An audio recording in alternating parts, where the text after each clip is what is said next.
Welcome back to the 4D Side Podcast. I am Victor Ciccarelli, and today we have the amazing Timothy Rhee.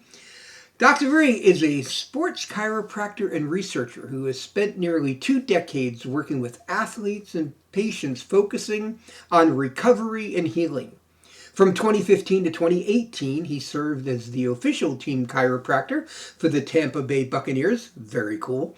In recent years, his work has shifted into regenerative medicine, where he has founded Regen, a company developing a non invasive topical approach to regenerative therapy.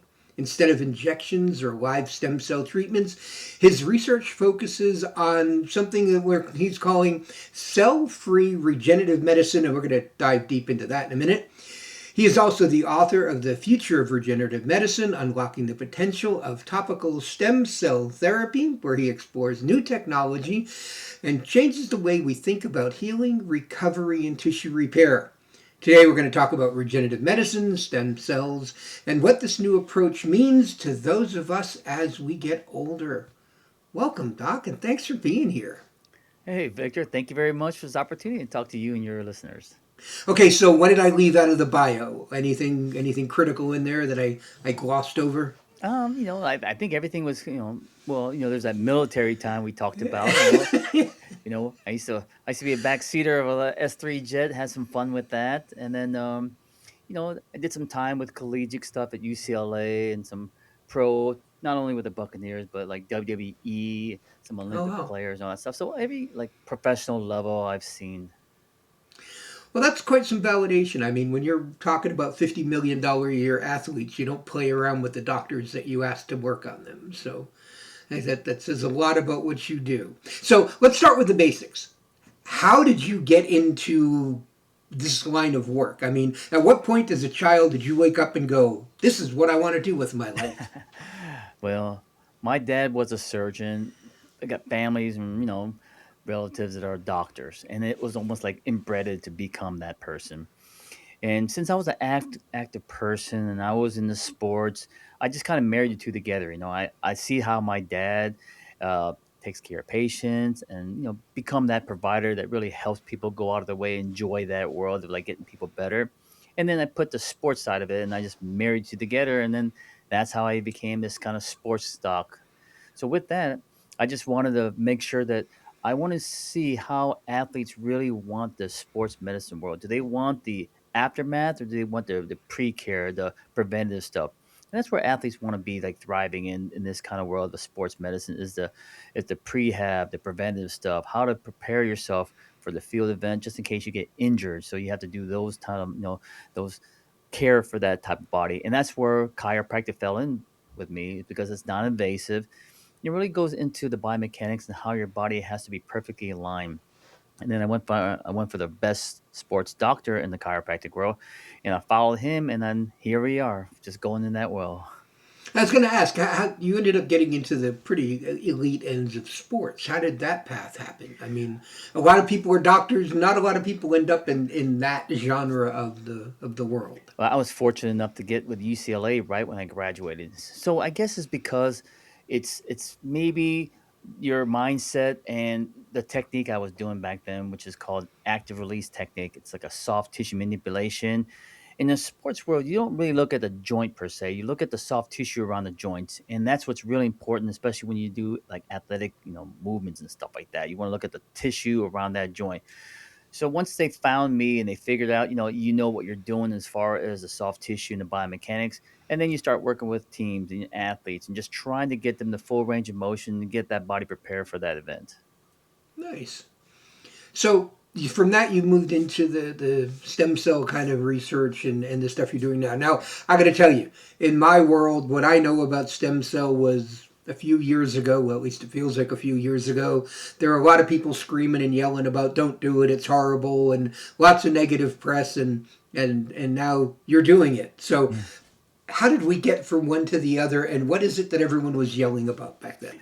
Okay, so the way I was introduced with this regenerative medicine stem cell therapy is that when these college kids graduate and they go into the pros, the Olympics, they're going into the upper echelon of sports and care.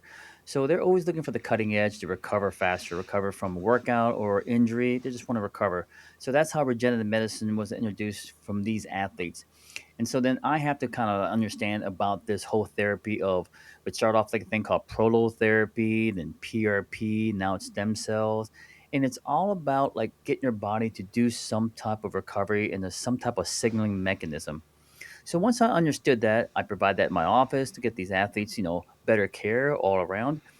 And then you understood that, all right, now we're looking at stem cells. So the evolution of this whole world of stem cells and where it's moving towards to, it makes you really understand what is going on. Because, when you first hear about stem cells, you think about, all right, cells, you got to get in your body. And then you see the studies and you kind of listen to what's going on as far as the description and the mechanism of these cells. And it started off, they are saying that these cells, they differentiate, meaning that they change into your cells. So, you start understanding that concept of just that simple terminology.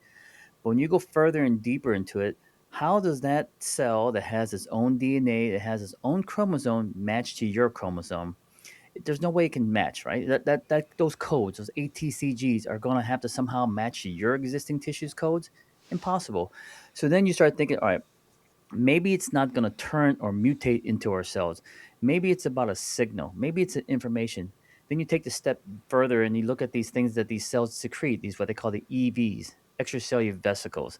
Information in a capsulated non-nucleus type of cell, that's what they call cell free, and that information in the form of like proteins, cytokines, peptides, all this stuff that has information loaded in there.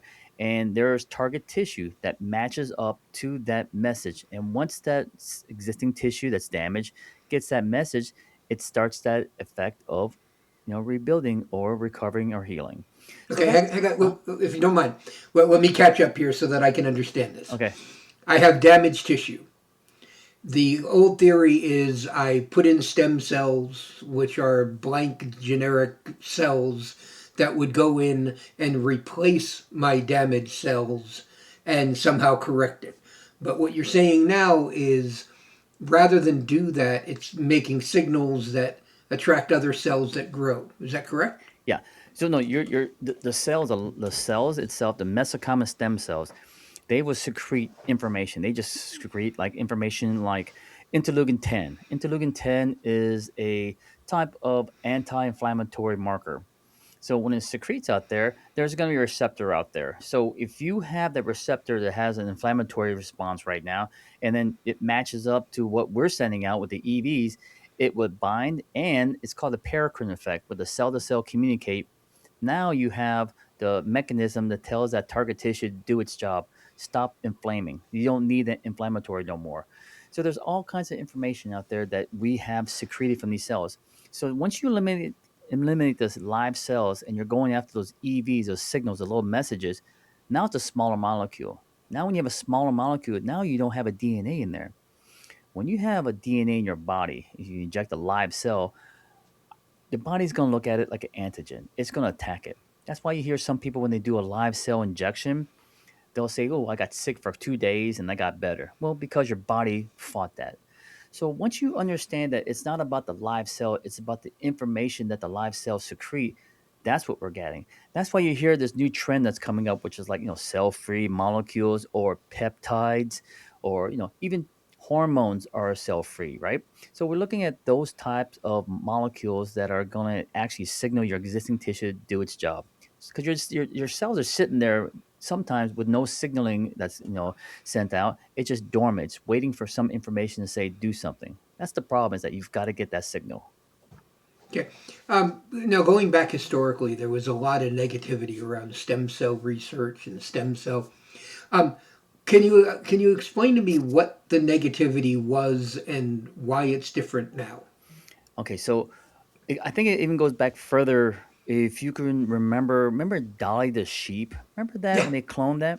Yeah. Oh, yeah, yeah. So it was a basically you took a cell and you made it into a like a zygote, and you made it into a cell, and then all of a sudden it did its job and became a daughter or a twin of that adult cell. The problem with that is that it died because of, I think it was cardiovascular disease or something collapsed in there, but it didn't have that long life as a normal sheep's age. Well, because when you look at the sheep, you're taking the whole chromosome and you're basically duplicating that, and then you're trying to make another sheep. But the problem is that we got half lives. We always have a certain amount of like years on the chromosome. When you start taking that chromosome and you duplicate that, instead of having a year of 10 or 20 years of lifespan, you take it at the fifth year. Now you only have 5 years. So that's why you hear a lot of negative annotation with that kind of world. So regenerative or that type of DNA replication. So when you go into stem cell, sometimes you start thinking like, is it like that? Is it? Am I gonna like have a shorter lifespan? No. So then that's probably one reason. And the other reason is that when you think about stem cells, you're thinking about, well, where are these cells coming from? So there is a point where you can get your own stem cells from your own body, from your fat tissue or your bone marrow. The problem with that is that it has the same lifespan as your existing tissue. So it's almost like giving the same signal. It's not very strong like the tissue that's where now they're attaining from is the umbilical cord called Wharton's jelly. That tissue is very young, very strong, and very powerful. You want that signal. The more stronger the signal, the better the actual like the signaling of your existing tissue. So when you hear about that, then they're saying, probably some of the negative things you hear about is that where is this signal coming from? Where are these stem cells? Are they coming really from the umbilical cord? Is it coming from somewhere else? Could it actually come from like aborted babies? Could it come from animal tissue? Well, that's the tough thing right now is that the FDA doesn't really regulate that well in this industry. If you see right now when they do these injections in the United States, there's always that notation about this is experimental procedure or this is research, and they will have you sign off that disclosure indicating that. So it's not really like a FDA proven technology or a drug or a procedure. So that's where the ambiguity is occurring. Like you don't know what's going on. So that's why when you see a lab and then you see the clinic and you get that tissue, you want to make sure that you have traceability. You want to say, all right, let me see where this tissue came from. And they should give you an actual form that have all the pretty much the history, serology, pathology of that donor patient. Because you obtained this tissue during the C-section delivery. So there's no trauma during the vaginal delivery. So with the exchange of that, they get to go ahead and bank their cord for their child in the future, but we get the tissue enhanced. So that's a tough thing you probably hear about is that, where is the tissue coming from? Is it regulated? What's really going on? Does it really work? That's a tough thing. If you look at the journals or any studies, they really don't describe what's going on with these stem cells as far as the mesenchymal stem cells. They say differentiate into the target tissue. They don't know the mechanism. They just say, yeah, it does something.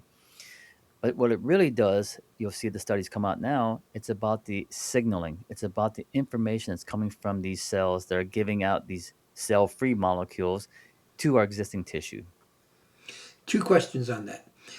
So if we get it from an umbilical cord of a C-section, how much do you get from one donor? Oh, you Is get, it, I mean, you're up to maybe probably a billion cells. I mean, you're a lot. You're getting a lot of tissue. and that will treat how many patients? Whew, probably now. I wouldn't go so much as patient. I would go as a dosage. So Okay. you probably get maybe maybe 25 to 5,000 Oh doses out wow. of there. There's a lot of tissue in Okay. there. There's a Pretty lot of tissue. Yeah, there's a lot of Yeah. tissue on there because it's just remember the umbilical cord and you're only getting 1 cc. Just think about this. You're only getting 1 cc per dose, 1 milliliter, or and that's what they call it. They consider it one treatment protocol. It's just that amount. Awesome. Now you talk about this being, that kind of research being experimental. Is it safe? I hear experimental and I'm like, yeah, we've heard a lot of experimental therapies that ended up not being the safest thing in the That's the world. tough thing is that's why you want to think about when these clinics talk about live cells. Well, a live cell has that DNA component. That's where it becomes dangerous because you don't know what that cell and that nucleus will replicate into. It can change. It can do havoc on your body. So that's why you want to take the next step safer, which is the EV, just the signals, just the information. Then it becomes a lot safer. That's why you're seeing a lot of trend right now. You're hearing all those buzzwords, like I said, exosomes, peptides. Those are the things that are a lot safer because when you shoot a live cell in your body's going to look at that as an antigen and it's going to attack it. So your approach has moved on to what you're calling your new approach. So sorry. How does that differ, and what makes it better? Okay, so when you look at live cells, it has its risk factors. But really, what's interesting is that you want to look at the delivery mechanism. So everything right now is through an injectable.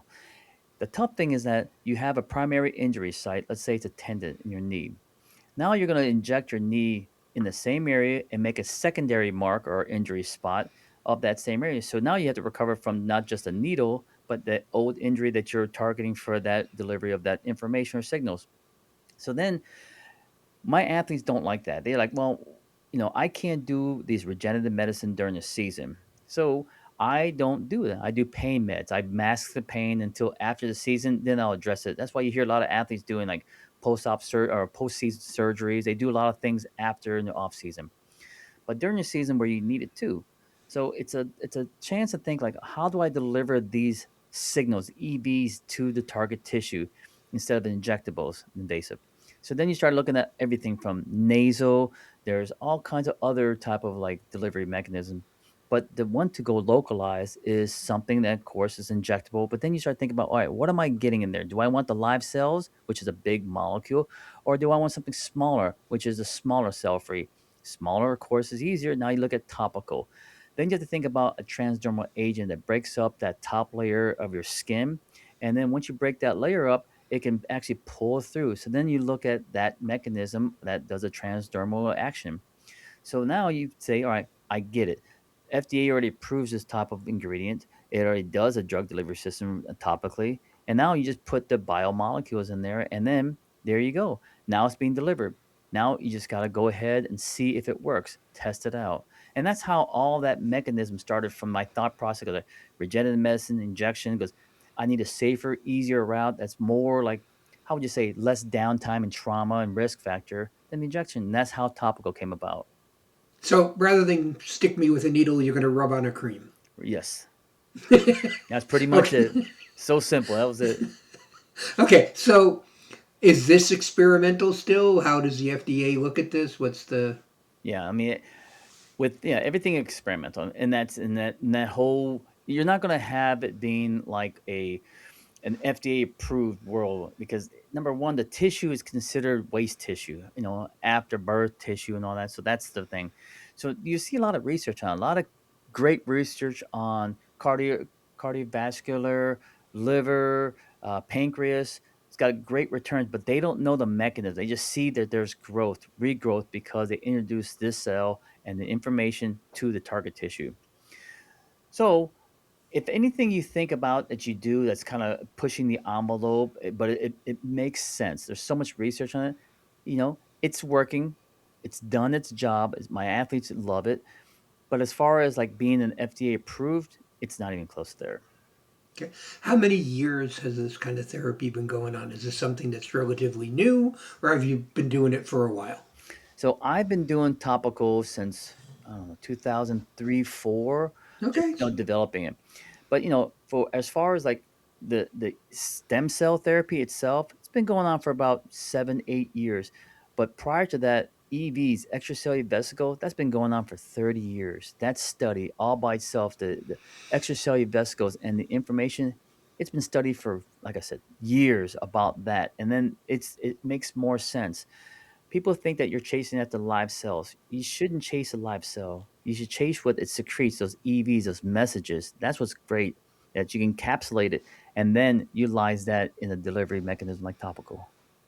Okay, you work with elite athletes. You've worked with some of the best, but my injuries come from stepping off a curb. Bending over to get something out of the refrigerator.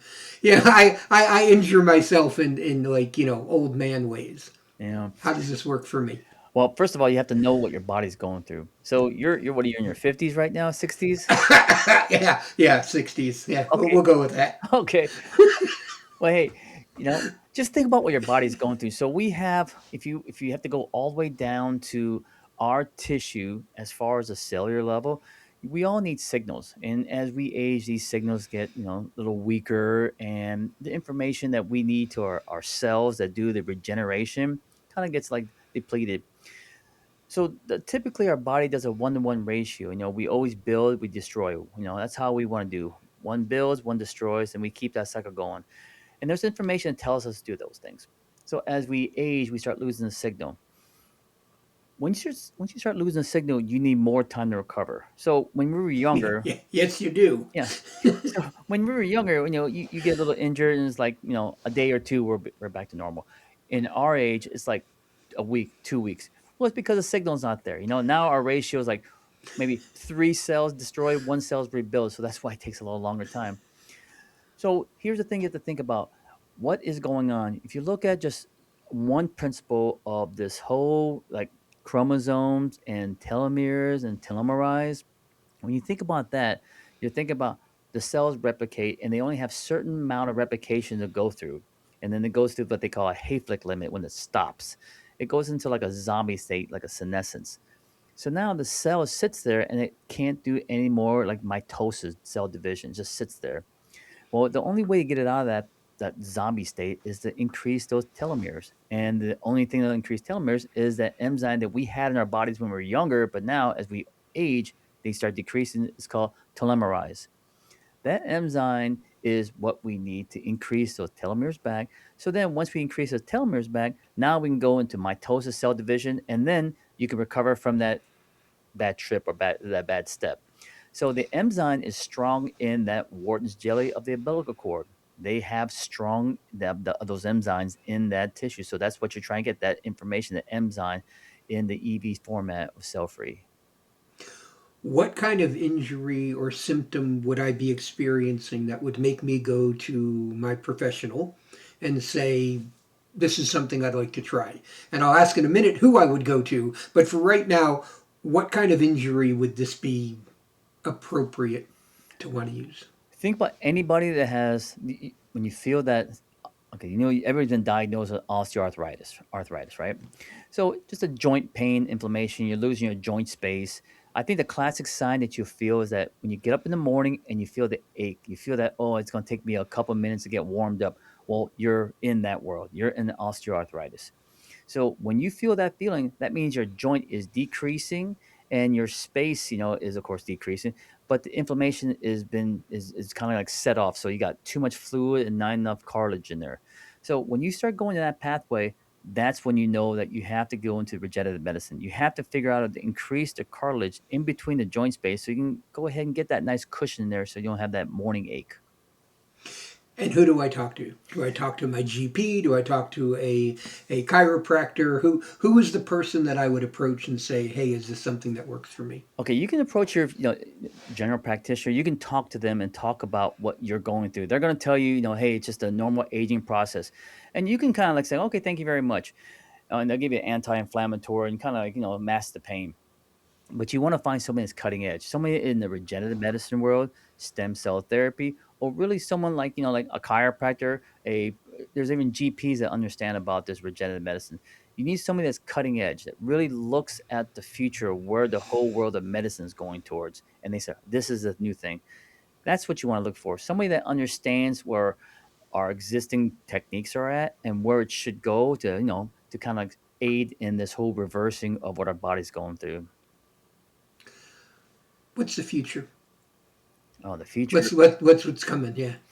The future is understanding about the body's signaling. It's all about the signaling, getting the right signal in your body to do its proper job. The right signal at the right time. That's where the future is going.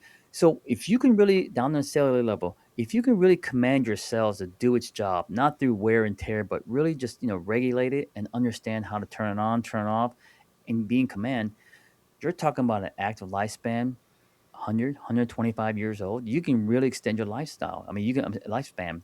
It's all about that information. Our tissue is there. It's not worn down. It's just the signals. The signal has to be proper in the form of this cell-free molecules, enzymes, information that tells your body what to do. So that's why you hear a lot of people talking about, you know, peptides and these all this other type of supplements and injectables that they do because they want that signal. They want that signal to tell your existing tissue continue do your proper job. But you also have to regulate it. You don't want to do an excessive growth, right? You want to make sure that you're growing, but at a normal pace. You don't want to do that tumor formation world of growth, right? So that's where the future is at. The future is that when you really command the signaling of our information to our existing tissue, then we've got something fun. Now we're talking about being injured and recovering just like when we were like 15, 17 years old. So when you talk about the signals, is there anything homeopathic, anything over the counter that the average person would have access to that would do some of this? Okay, so regen right now, the donor tissue comes from the human side, right? So that's where we get our like our EVs, our signals. Well, based on my research and what our team's been doing, we found plants to do the same signaling. So what's fun about that is that right now, regen is being redeveloped right now into a plant based. With that, it's a lot safer and easily accessible. So the way you get regen is that you have to go to provider, and because it's a kind of like a non it's for professional use only, you have to have a physician to give that or dispense it out to the patient. With the new version that's coming out pretty soon, the Botanica and the plant based, yes, you can get it right away from us. Now, as far as what is it, I don't want to disclose it. Let me finish all my IP stuff, and then once I get that all secured, I'll come back and talk more about it. Well, that's great. Yeah, I don't normally turn this into product placement, but this sounds very interesting. What's your time frame? When's this going to be coming out onto the market? So right What now, what should I look forward to? so right now we're going through testing, and we got this like a stability test, and because it's going to be an OTC over the counter type of product. So we're going through stability tests. We're going through a couple other tests, and then hopefully, crossing my fingers, just like a carpenter. I say June means December, right? So I don't. I hope to be on the market by July-ish. Oh wow, quick! Yeah, well, I mean, Well, I've been in the working. real world, Yeah, that's quick. That's awesome. How long have you been working on getting this out? I'm so from the human tissue, and then segue it into the plant stuff. I've been working at it for about a year and a half, 2 years. So once you know how it goes. It's always in the back of your mind. So it's always about research, applying it, testing, talking to other type of, how that goes, right? So it's about now it's applying it, pushing it, and going forward. So tell me about the product. What's it going to be? Is it going to be a cream? It's going to be. Same thing. It's gonna be a topical cream. The neat thing about it is it's gonna be a lot cheaper than the actual Regen, the first original from human tissue. It's just a cream, and then you apply it to the damaged tissue, and then it has its own transdermal agent in there that's plant based. Everything's plant based.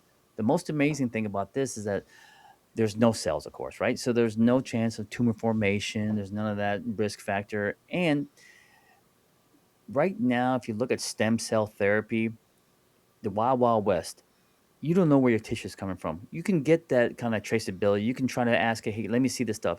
But just like anything else, if you have a clinic that's kind of like that wink, wink, or real like a like a carpetbagger or something real, like the snake oil salespeople, they can make up that paper real fast. So you don't know what you're getting. That's what the tough thing about this industry is. It's not super regulated by the FDA.